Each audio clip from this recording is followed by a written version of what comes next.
It's a holiday weekend, and I got a strong lineup of new metal albums for you.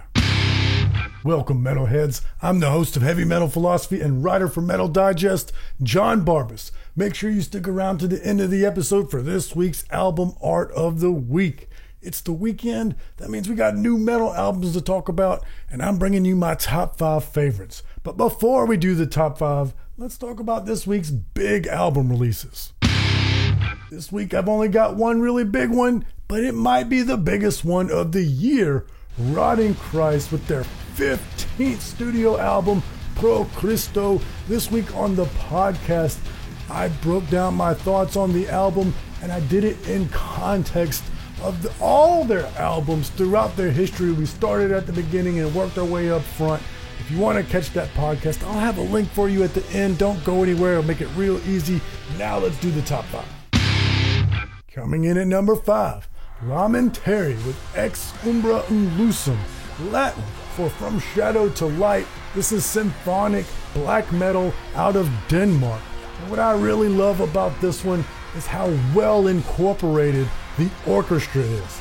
You know, a lot of times when, especially with solo artists, they put orchestration in, and really what it is just the orchestra playing the tonic to give it kind of a vibe, but they're not actually doing compositions where the band and the orchestra are interplaying off of each other. This one is, and I really love the classical guitar interludes and intros where all the orchestra, all the band just drops out and you get a nice little classical guitar part, and then the evil crushing metal.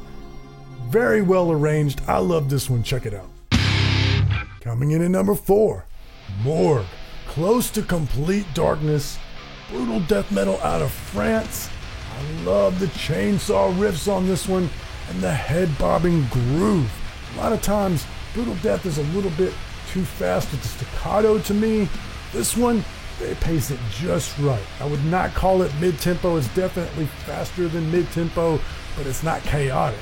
And I love the old-school death metal vocals and the cadence that they come in. It's not all over the place. It's a nice cadence that breathes, and it gives the guitars room to shine because they definitely know they've got some cool riffs on their hands here, so bring them out.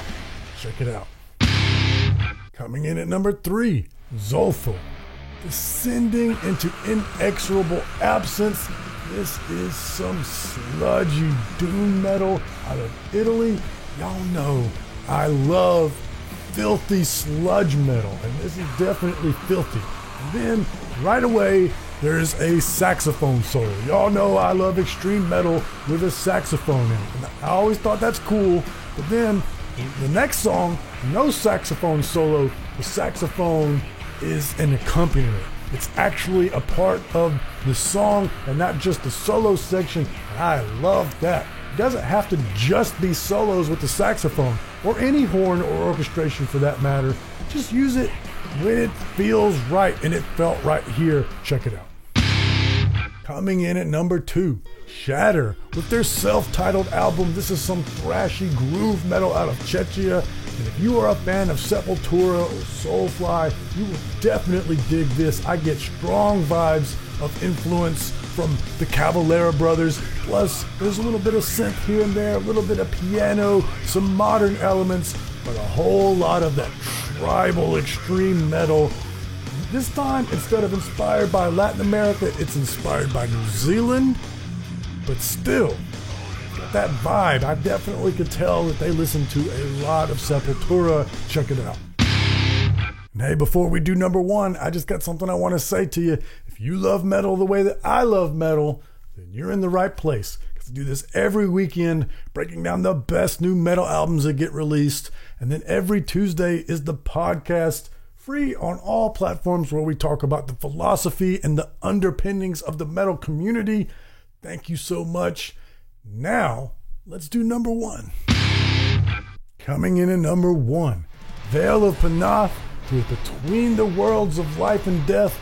This is Tech Death out of Colorado. I love the head-bobbing grooves on this one, with the occasional synth work, some piano here and there. And I love that it's not so technical that it loses the groove, but it's still technical enough to be impressive. headbanging first, y'all. Give me the headbanging first, and then show me your chops. That's what this band does. And did I say that right? Vale of Panath, or is it Vale of Nath? Is the P silent? Not so sure. As always, text is on the screen, and every band's Bandcamp is in the description so that these albums are hard to find. Don't go anywhere because we're not done. Still got 2 more albums to talk about. We still got the Dealer's Choice and the Album Art of the Week, so let's get it. For this week's Dealer's Choice, let's slow it down. I don't think I've ever picked Funeral Doom for my top 5. 1, because I don't normally like Funeral Doom, and 2, because I know most of y'all don't like Funeral Doom. It's a special kind of metalhead that likes Funeral Doom and Horns Up to You. It just isn't me. But I love this record from Locust and Honey. This is Funeral Doom that I could listen to over and over again. The name of the record is Teach Me to Live, that I dread the grave as little as my bed, which is an even cooler album title than the very cool band name. I got my hands on this one early. Y'all know what that means. My written reviews already published in Metal Digest, links in the description to all my writings. What I said about this one is, yes, it's Funeral Doom, so it has that glacial pace that normally would turn me off. But this, they managed to keep it interesting despite that slow pace with the lead guitar. And when I say lead guitar, I don't mean guitar solos. It's often clean. It just is so eerie as to be apocalyptic, but the melody is always interesting. So while the pace is that glacier slowly crushing the bones that is life into a fine paste, the melody makes it have this vibe of dread and menace.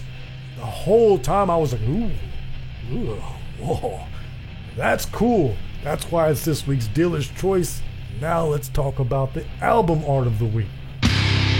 My favorite album art this week comes from Alkara Zamanin Udasir. Did I say that right? Again, text on the screen. This is Prague out of Turkey. Check this art out.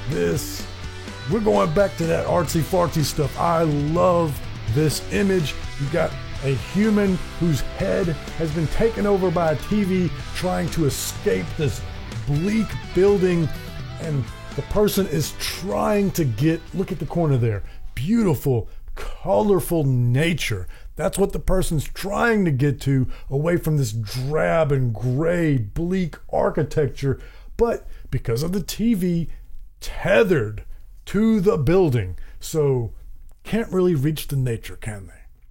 That's deep. I love this art.